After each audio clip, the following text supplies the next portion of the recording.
అందరికీ నమస్కారం. నేను మీ పాకా సురేష్ కుమార్, మాజీ మేయర్ కడప. ఈరోజు మీ ముందుకు రావడానికి ముఖ్య కారణం ఏంటంటే ఈ స్పెషల్ ఇంటెన్సివ్ రివిజన్ గురించి మీతో కొన్ని విషయాలు షేర్ చేసుకుందామనే ఉద్దేశంతో రావడం జరిగింది. ఈ ఎస్ఐఆర్ ప్రోగ్రాం మనకు జూన్ 15వ తేదీ నుంచి ప్రారంభమైనది. దీంట్లో ముఖ్యంగా మనం తెలుసుకోవాల్సింది కడప నగరపాలక సంస్థకు సంబంధించి చిన్న విషయాలు మనం ఇక్కడ చర్చించుకోవాల్సిన అవసరం ఉంది. ఎందుకంటే ఈ ఎస్ఐఆర్ ప్రోగ్రాం అంతా కూడా 2002కు సంబంధించిన ఓటర్ లిస్ట్తో లింక్ అయి ఉంటుంది. దానికి సంబంధించిన వివరాలు మన దగ్గర ఉంటే దాన్ని మ్యాపింగ్ చేసుకున్నప్పుడు మాత్రమే మనం దాన్ని త్వరితగతిన ఫిలప్ చేసేదానికి కానీ ఇంకో దానికి కానీ ఆస్కారం ఉంటుంది. ఈ కడప నగరపాలక సంస్థలు వచ్చేటప్పటికి ఏమైనా ప్రాబ్లం, 2002లో ఇది కడప నగరపాలక సంస్థ కాకుండా పురపాలక సంఘంగా ఉండింది. దాని తర్వాత చిన్న చౌకు, అక్కాయపల్లె, చెమ్మివాపేట, రామరాజుపల్లె, గూడూరు ఇవన్నీ కూడా మండల పరిధిలో ఉన్నాయన్నమాట. అంటే ఎందుకు మీకు ఈ విషయం చెప్తున్నానంటే, ఏదైతే 2002కు సంబంధించిన మన ఓటర్ లిస్టు దాన్ని తీసుకున్నామంటే మనకి, ఎందుకంటే ఇది ఆన్లైన్లో ఉంది. అలాగే మన వైఎస్ఆర్ కాంగ్రెస్ పార్టీకి సంబంధించిన బిఎల్ఓలు అందరికీ కూడా ఒక సెట్ ఇవ్వడం జరిగింది. దీంట్లో చిన్న చౌకు సంబంధించి 1వ వార్డు ఉంటుంది, అక్కాయపల్లెకి సంబంధించి 1వ వార్డు ఉంటుంది, రామరాజుపల్లెకి సంబంధించి ఇట్లా ఉంటుంది. మున్సిపాలిటీలో 1వ వార్డు ఉంటుంది.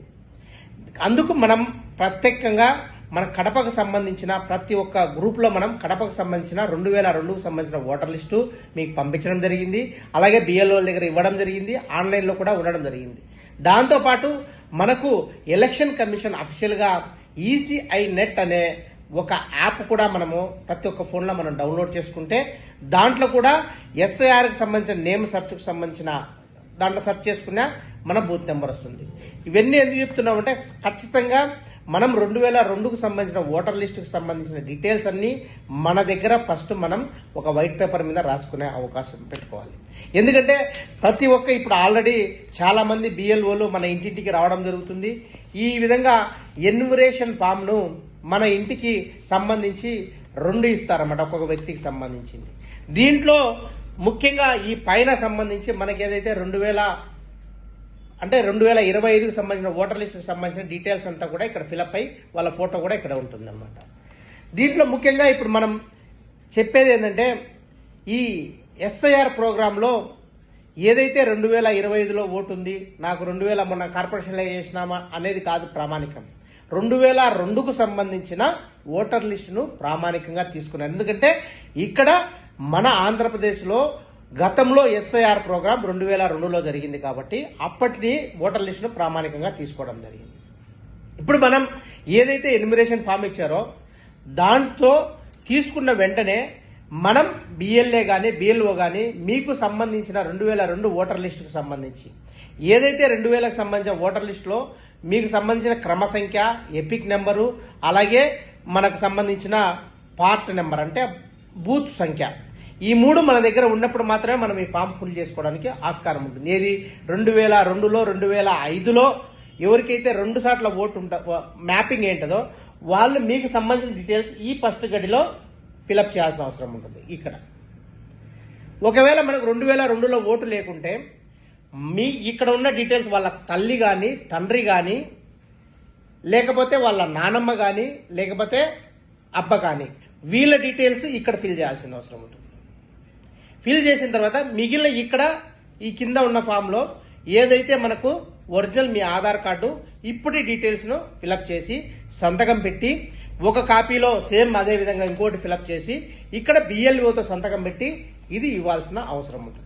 దీంతో పాటు మనం జత చేయాల్సిన అవసరం ఏముందంటే, 2025లో 2002లో ఓటు ఉంటే కనుక మనం కేవలం మనకు సంబంధించిన ప్రూఫ్ మాత్రమే సబ్మిట్ చేస్తే సరిపోతుంది. కానీ మనకు 2025లో 2002లో లేకుంటే ఓటు, అప్పుడు ఏదైతే ఇక్కడ మనం రెఫరెన్స్ చేశామో వాళ్ళకు సంబంధించిన తండ్రిది కానీ, తల్లిది కానీ, లేదా నానమ్మది కానీ, అమ్మమ్మది కానీ వాళ్ళకు సంబంధించిన జిరాక్స్ దీనికి పంపించి ఇక్కడ కొత్త ఫోటో అతికించాల్సి వస్తుంది. కొంతమంది ఏం చేస్తున్నారంటే వాళ్ళ భార్యది భర్తకు సంబంధించిన రెఫరెన్స్ పెడుతున్నారు, అది చెల్లదు. ఎందుకంటే ఎగ్జాంపుల్ మా మిస్సెస్దే ఉంది. ఇప్పుడు నా రెఫరెన్స్ పెడితే నాకు 2002లో ఓటు ఉన్నా కూడా నా రెఫరెన్స్ పెడితే చెల్లదు. ఏదైతే మనం ఉన్నామో మన భార్యది ఉంటుందో వాళ్ళ తల్లిది కానీ తండ్రిది కానీ లేకపోతే వాళ్ళ నానమ్మది కానీ అబ్బది కానీ మాత్రమే పెడితేనే రెఫరెన్స్ కింద చెల్లుతుంది. లేదు ఇంకొకటి ఇప్పుడు ఎస్ఐఆర్లో ముఖ్యమైన డాక్యుమెంటేషన్కి సంబంధించిన విషయాలు మనందరం కూడా ఒకసారి కనుక్కోవాలంటే ఎవరైతే 1987 కంటే ముందు పుట్టింటారో వాళ్ళు ఏదైతే ఈ ఫామ్ ఫిలప్ చేసినారంటే వాళ్ళకి 2002లో కూడా వాళ్ళకి ఓటు ఉంటుంది కాబట్టి వాళ్ళు సెల్ఫ్ వాళ్ళ యొక్క ప్రూఫ్ మాత్రము పెడితే సరిపోతుంది. ఎవరైతే 1987 నుంచి 2004 వరకు పుట్టింటారో వాళ్ళు వాళ్ళ ప్రూఫ్తో పాటు వాళ్ళ తల్లి తండ్రిలో ఎవరిదో ఒకటి రెఫరెన్స్ దానికి తగిలించాలి. ఎందుకంటే ఇప్పుడు మనం చెప్పినట్టు వాళ్ళకు రెఫరెన్స్ రాసిట్టాం కాబట్టి. ఒకవేళ 2004 తర్వాత మనం ఓట్లు నమోదు చేసుకున్న వాళ్ళు మాత్రం తల్లిది తండ్రిది ఇద్దరిది కూడా దానికి మన ఎన్యుమరేషన్ ఫామ్ కు ఫిల్ చేసి ఇచ్చినప్పుడే వాళ్ళు ఓటర్గా దాన్ని ఎక్కించే కార్యక్రమం జరుగుతుంది. పోనీ ఇది 2002లో 2025లో సంబంధించిన రెఫరెన్స్ ఎవరిది లేదు, వాళ్ళ తల్లిది కానీ తండ్రిది కానీ లేకపోతే నానమ్మది కానీ లేనప్పుడు వాళ్ళు ఖచ్చితంగా ప్రభుత్వ గుర్తింపు కార్డులు ఏవైతే ప్రభుత్వం గుర్తించిందో వాళ్ళు ముఖ్యంగా ఎస్ఎస్సి సర్టిఫికెట్ కానీ లేకపోతే క్యాస్ట్ సర్టిఫికెట్ కానీ పాస్పోర్ట్ కానీ ఇవి సబ్మిట్ చేస్తూ వాళ్ళ తల్లిది తండ్రిది మనం చెప్పాం కదా ఇప్పుడు ఏదైతే 2004 కంటే 1987 నుంచి 2004 ముందు వాళ్ళ రెఫరెన్స్ కూడా దానికి పిన్ చేసి ఇవ్వాల్సిన అవసరం ముఖ్యంగా ఈ ఎస్ఐఆర్లో ప్రోగ్రాంలో మనం ఇవ్వాల్సిన పని. అందుకే మేము అందరికీ చెప్పేది అంటే కడప నగరపాలక సంస్థలో ప్రజలందరికీ ఫస్ట్ మీరు సంబంధించిన ఒక ఫోటో మీ సంబంధించిన గుర్తింపు కార్డులు జిరాక్స్ తీసి పెట్టుకొని ఉంటే కనుక ఎన్యుమరేషన్ ఫామ్ మీరు ఒకవేళ ఫిల్ చేయగలిగితే ఫిల్ చేయండి. లేదంటే వైఎస్ఆర్ కాంగ్రెస్ పార్టీకి సంబంధించిన బిఎల్ఏలందరూ కూడా యాక్టివ్గా పనిచేస్తున్నారు. వాళ్ళందరూ కూడా మీ ఇంటికాడికి రావడం జరుగుతుంది. వాళ్ళతో బిఎల్ఓతో పాటు బిఎల్ఏ కూడా వస్తారు. ఫామ్స్ మీరు ఒకటి ఈ 2 ఫామ్స్ ఇచ్చినా మీరు ఒకటి వైట్ పేపర్లో ఫస్ట్ మీరు సింపుల్గా ఏదైతే 2002కు సంబంధించిన డీటెయిల్స్ ఉంటే వైట్ పేపర్లో ముందు దాన్ని మీరు పెట్టుకుంటే ఇది ఫిల్ చేయడానికి ఈజీ అవుతుంది. లేదు ఒకవేళ మీకు ఇంకా డౌట్ ఉంటే దీన్ని ఒక జిరాక్స్ తీసుకొని ఫస్ట్ రఫ్గా ఫిలప్ చేసి పెట్టుకోండి. బిఎల్ఓ కానీ బిఎల్ఏ కానీ మీ ఇంటికి వచ్చినప్పుడు ఈ ఒరిజినల్ ఫామ్లో మీరు జిరాక్స్ వేసి ఈ 2 దాంట్లో చేసి ఒక దాంట్లో ఖచ్చితంగా బిఎల్ఓతో మీరు సంతకం పెట్టించుకొని మీ దగ్గర పెట్టుకుంటేనే అది ఒక ప్రూఫ్గా మనకు పనికొస్తుంది. ఎందుకంటే ఎస్ఐఆర్ ప్రోగ్రాంలో ముఖ్యంగా మనం గుర్తించాల్సిందంటే ఇది ప్రక్రియ ఆల్రెడీ ప్రారంభమైంది. ఏదైతే జూన్ 15 నుంచి జూలై 15 వరకు ఈ ఎన్యుమరేషన్ ఫామ్స్ అన్ని ఫిలప్ చేసుకుని దీన్ని మళ్ళా రిటర్న్ తీసుకునేదానికి డెడ్ లైన్ రేపు నెల 15వ తేదీ వరకు మాత్రమే ఉంది. అంత లోపల మనం ఈ ఫామ్స్ అన్ని ఫిలప్ చేసి వాళ్లకు మళ్ళా బిఎల్ఓకి ఇచ్చి మనం ఒకటి ప్రూఫ్ సంతకం పెట్టించుకోవాలి. దాని తర్వాత ఏదైతే జూలై 14 నుంచి మనకు ఆగస్టు 14 వరకు అంటే ఒక నెల ముసాయిదా డ్రాఫ్ట్ ఒకటి పబ్లికేషన్ ఇస్తారు. అంటే దాంట్లో ఏదైతే ఇప్పుడు మనం పెట్టామో ఆ ఓటర్ లిస్ట్కి సంబంధించిన డీటెయిల్స్ అన్ని కూడా ఒక ఓటర్ లిస్ట్ మనకి ఇస్తారు.